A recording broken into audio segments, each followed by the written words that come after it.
Got the goods, boys. What's going on, guys? My name is Naz, and today I'm going to be teaching you how to get into riding motorcycles in the Big 26. So let's get into it. So, first thing first, before anything else, book an MSF course. Going to the MSF course is what's going to teach you how to ride. There's no shame in doing it. I don't know why some people are being like assholes and shaming people, but that's how I learned how to ride. That's how my friends learned how to ride. That's how, like, my uncle learned how to ride. Everybody learns how to ride that way. And some people don't ride motorcycles their whole lives. Some people want to get into it at an older age. Like, I got into it when I was 22. So, get your MSF course first and foremost, because that is what's going to teach you how to ride. That's going to teach you how to do some like evasive maneuvers, and it's going to teach you to get a tiny bit comfortable. It can only do so much, but it does a lot. So, do your MSF course. The reason I didn't say to buy gear before your MSF course. What the hell? Yo, I think the fire alarm's going off. But the reason I said not to buy gear before your MSF course is because some people realize that, hey, riding motorcycles is not for me. And that's completely fine. For some people, I mean, generally, riding motorcycles is a hobby, right? Not everybody likes everybody else's hobbies. For example, like, not everybody likes shooting guns. Like, not everybody likes, like, putting their 5.56 into, like, a little can, putting the AR-15 into a case, then going to the range and shooting. Not everybody enjoys that. Same thing, like, people, not everybody enjoys baking cakes. Now, if you've done your MSF course, and you have decided that, hey, riding is for me, I fell in love with it, I'm addicted, I'm hooked. All right, now the second choice, the second step is you should buy some gear. Now, I'm not telling you to go out and spend like $5,000 off rip. You don't have to do that. I also would not really recommend Facebook Marketplace unless you're getting stuff like boots that look fine. Like, my buddy just started riding and he just got like some Super Tech boots for like $200. If you find a deal like that, go for it, because those boots are like $600 to $700. I know, because I unfortunately paid full price for them. But shit like that you can do. But do not hop on Facebook Marketplace and buy somebody's pista. I guarantee you, it's not a good idea. Do not do it, and you might get scammed. Let's be honest. If you want to, fucking use a firm if you can't afford it.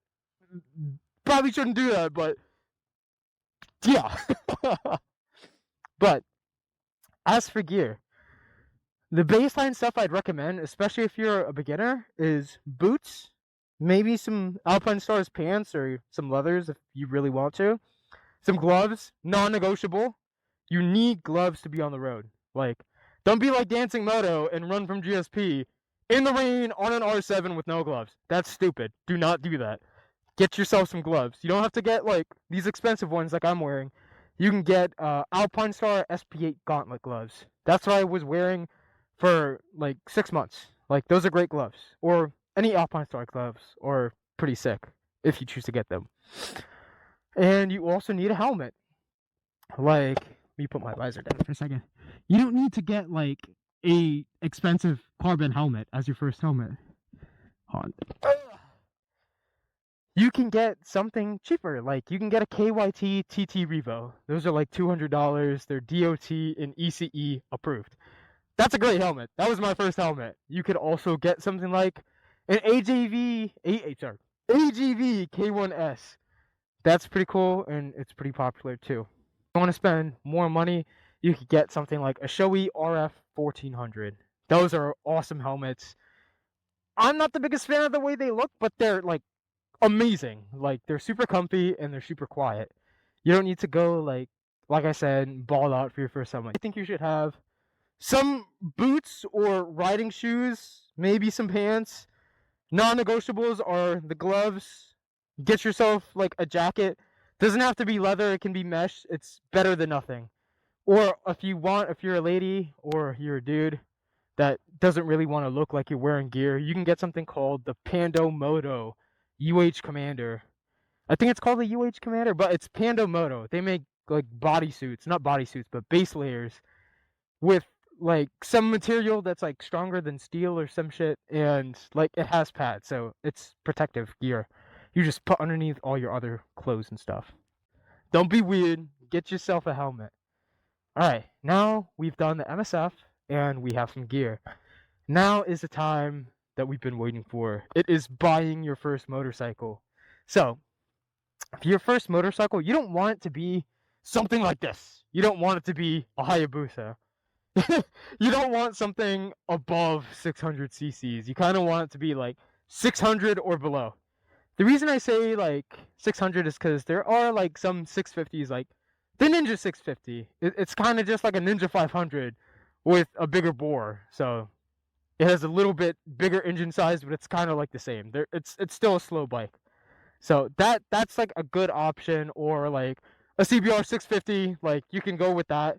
But typically I recommend that people get like an R3 or an R7 or a Ninja 400 or 500, or if you're a naked bike guy, get like an MT-03 and maybe an MT-07, or get like a Z500.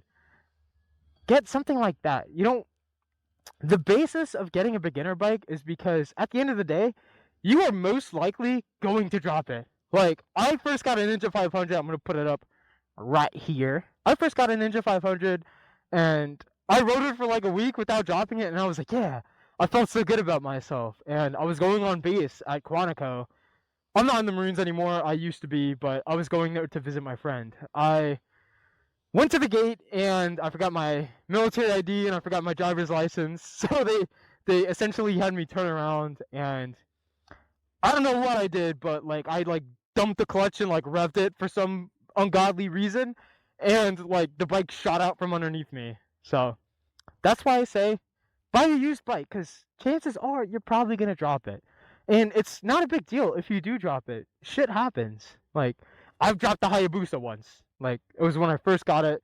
I wasn't used to the weight at all because I went from an Aprilia RS660 to this. So, it's like a massive like weight difference. So, you're probably gonna drop it. But yeah, that covers kind of what it is. Oh, the third reason you should get like a smaller CC bike as your first bike. You want it to be forgiving. For example, if you're learning how to rev match on a Hayabusa and you don't really know how to rev match, like you're learning, right? For some reason, you clutch in, you click down, and then you rev it, and then you just dump the clutch. You're gonna wheelie, you're gonna loop the bike, it's gonna go over there. You want to get something that's forgiving, like a little Ninja 500. Like, it's so much more forgiving and it's so much more light. Like, I used to have one, I loved it. I was doing little clutch ups and shit on that too. I'm not good at wheelies, but I was learning. And also, if you have boys that ride, you should absolutely be riding with them as much as you can, because subconsciously you're gonna pick up on some of the things that they're doing and you're gonna start applying it to your riding. And yeah, like when I first started riding, it was with my buddy Matt, and he was on his GSX-8R, and I was on my Ninja 500. Both beginner bikes, right? I think I learned how to stop smoothly at stoplights because of him, because he used to do that and he used to take off really fast. I subconsciously learned that because I didn't really watch motorcycle YouTubers at the time, so he was kind of like my only point of reference for like good riding. So that, and we were riding like every couple of days. Oh, those are cops. Huh. Anyways, we were riding every couple of days, so I got super comfy on my bike and pretty familiar with it. And I was also like commuting to and from work every day. I was on that bike so much. I think I did like 2,000 miles in my first month. But do that. Ride with your boys. Obviously, if you're still new and your homie Jim Bob invites you to go out ride, and you know he's gonna want to try and do 150 on the highway and cut up and do like some no hezzy shit in traffic, maybe you shouldn't ride with fucking Jim Bob. Maybe you should ride with, I don't know, Alexander. That sounds like a responsible name. If Alexander wants to do like the speed limit or kind of above the speed limit and he wants to stay in one lane of traffic, maybe you should ride with him. The biggest thing is you don't want to ride with somebody that tries to appeal to your ego to get you to ride out of your skill class. At the end of the day, you need to be humble, especially when starting out, because if you try to ride above your means, you are probably going to crash and not have a good time. I don't want that. I want you guys to get into this hobby. I want you guys to get into this sport, and I want you guys to enjoy it, and I want you to have a massive longevity. I don't want you to get your ego spiked and then do some shit that you shouldn't be doing, right? So that's kind of what like you need to get into riding motorcycles, whether it be 2026 or whenever. That's kind of the blueprint for getting into it. But anyways, guys, thanks for watching my first video. Hopefully some of you guys learned how to get into motorcycles, and I'll catch you in the next one. Peace.